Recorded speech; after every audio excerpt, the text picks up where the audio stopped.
Welcome back again to the Voice of Source. I'm out in this beautiful Texas afternoon. I'm in the process of doing my daily exercise, walking, working out.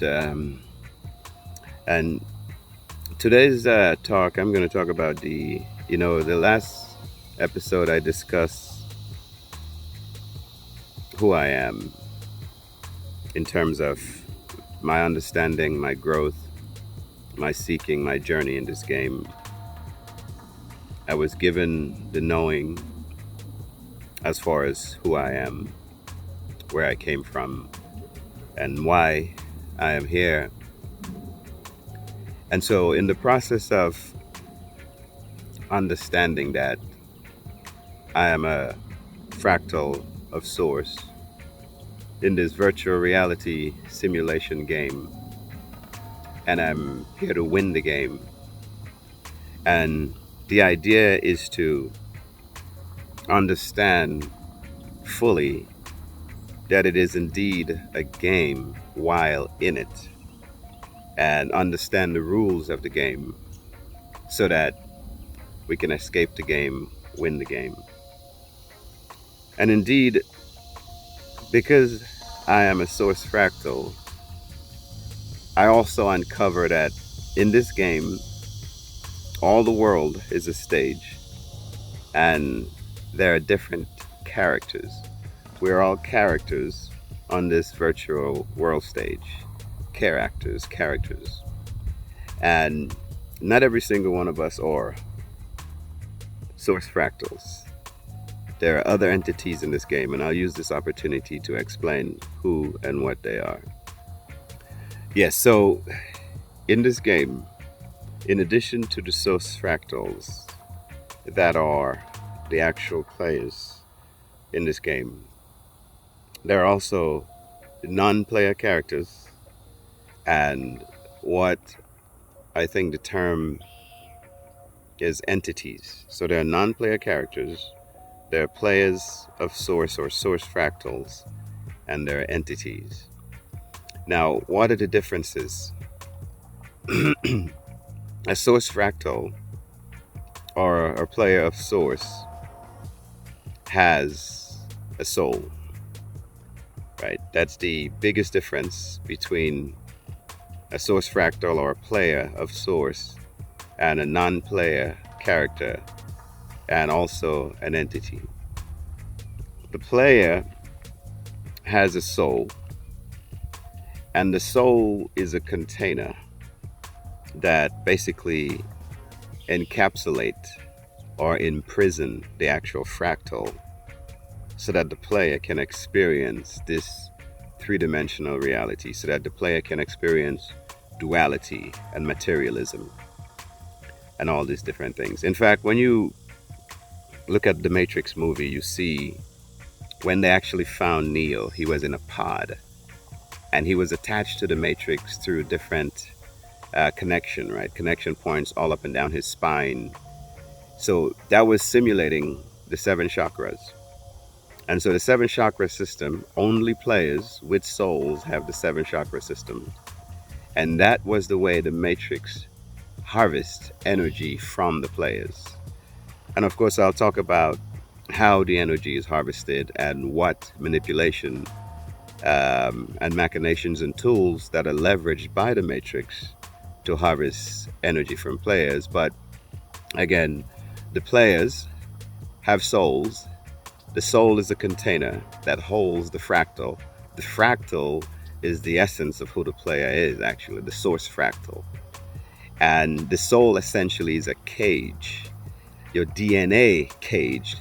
And the key is, as we raise our frequency, and get to the higher plane, and I'll talk about the different frequency levels in another video, get to the higher plane, we can unlock that soul cage and exit, free the actual source fractal, so we could live a highly empowered life in this game. The next type of characters on the stage are soulless ones. So you can't tell the difference unless you are very, very, very in tuned with yourself as a player, if indeed you are a player. It's very difficult to tell the difference between a soulless player or a non-player character and actually a player, right? Because the soulless ones look exactly like the players, and they don't feel emotions like the players feel emotions, because the matrix harvests energy from the players, so the players have to be able to respond emotionally to situations so that energy can be harvested. The non-player characters don't feel emotions, they simulate emotion. So for example, if you're in a relationship with a non-player character and you are indeed a player and it's a love relationship, of course, if you do something that is hurtful to the so-called non-player character, of course they're going to respond in a way as if they felt pain from whatever it is that you did. It's a program that is simulating that emotion. They are not actually feeling the emotion because the matrix cannot harvest energy from the non-player characters. And so the non-player characters do not have soul.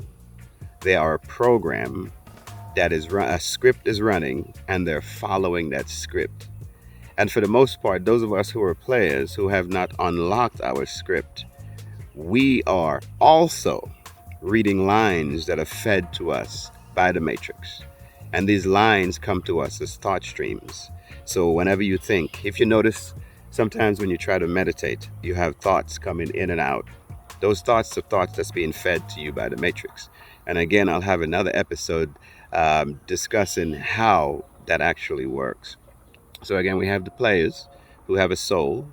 The soul encapsulates the source fractal, right? And it's your DNA cage that keeps the soul and the source fractal locked in.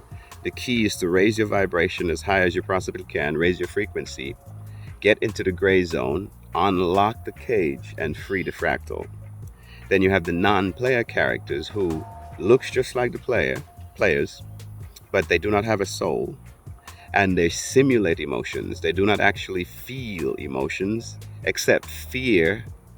I think there are two emotions that the non-player character feels, and I think fear is one of those emotions. But they don't feel the same thing that the players do, because you cannot harvest energy from the non-player characters. And then the third type of player or character in this game are the entities.